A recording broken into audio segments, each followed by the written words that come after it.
Love them or hate them, vampires have had a long-lasting effect on our culture as human beings. In this case, an obsession with vampire culture had an irreversible effect on the lives of 4 teenagers who thought they were vampires, and the family they destroyed. This dark and twisted tale begins in Kentucky, where Roderick Farrell was born, and where he began to believe he had a demon living inside him. Since a young age, he'd been obsessed with death and spent a lot of his time researching dark topics like Satanism and the occult. In his early teen years, he and a group of friends found a role-playing game called Vampire: The Masquerade and created vampire characters for each of them. However, Roderick's character became more of a real-life persona. His friends referred to him as Vasago, a demon name possibly taken from a spellbook titled The Lesser Key of Solomon. They called themselves a vampire clan, and the group delved into drinking, hard drugs, and the dark arts. Spending time at an abandoned home they dubbed the Vampire Hotel, the group engaged in drug use, blood play, and depraved sex acts. Despite his obsession, Roderick was not the leader of the clan.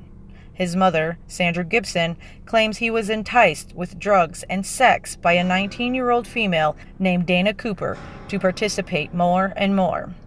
She did not stop this other woman from preying on her son. She actually took Roderick to the Vampire Hotel on many occasions, sometimes staying to watch what the group was up to. For whatever reason, she allowed her son to sink deeper into this fantasy world. Their activity did not go unnoticed by local authorities, though, and 5 members of the vampire clan were somewhat being observed. At some point in 1995, 15-year-old Roderick moved to Florida, where he met 14-year-old Heather Wendorf, and the two hit it off. He introduced her to the dark side, and it didn't seem she was an unwilling participant. She changed the way she dressed and dyed her hair darker. Her friends said she started talking about becoming a vampire and drinking blood. Roderick did not stay in Florida for long, but when he left, he kept in contact with Heather by telephone, and she grew more comfortable with her new lifestyle. Heather's parents were not happy about the changes she'd made. For more than a year, she told Roderick about her parents trying to control her. It's unclear what was happening between Heather and her parents, but Roderick grew more concerned that she was being abused, and one day, after speaking with Heather and taking a mixture of drugs, he decided he was going to rescue her. Roderick took 3 members of the clan on the drive from Kentucky to Eustis: Scott Anderson, Charity Kessie, and Dana Cooper. On November 24th, the group picked up Heather and told her they were taking her away to New Orleans. She wanted to stop by her current boyfriend's house to say goodbye. While there, Roderick and Scott Anderson drove back to Heather's house. Entering through the unlocked garage door, Roderick picked up a crowbar and found Richard Wendorf asleep on the couch. In mere moments, Heather's father's skull was smashed and his body beaten severely.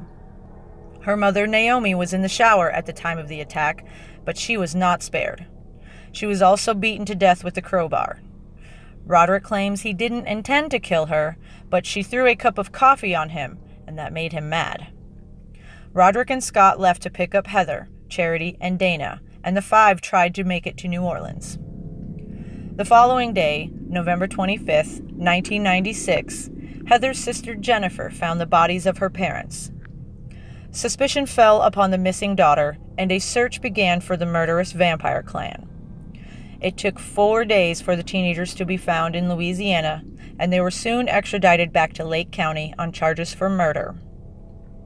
Heather claims she was unaware of the group's intention to kill her parents, and a grand jury eventually dismissed the charges against her. Dana Cooper pled guilty to a lesser charge and was sentenced to 17 years in prison. Charity Kessie took the same deal, but was only given 10 years. Scott Anderson pled guilty and was given 2 life sentences without parole. Roderick Farrell was sentenced to death, the youngest person to ever receive such a sentence. A recent change to Florida law triggered a review of Roderick's case, and his sentence was commuted from death to 2,000 years. Being able to solve this case and punish those responsible gives a bit of comfort to the Wendorf family and the residents of Eustis, but it's still unsettling for the rest of the world to comprehend.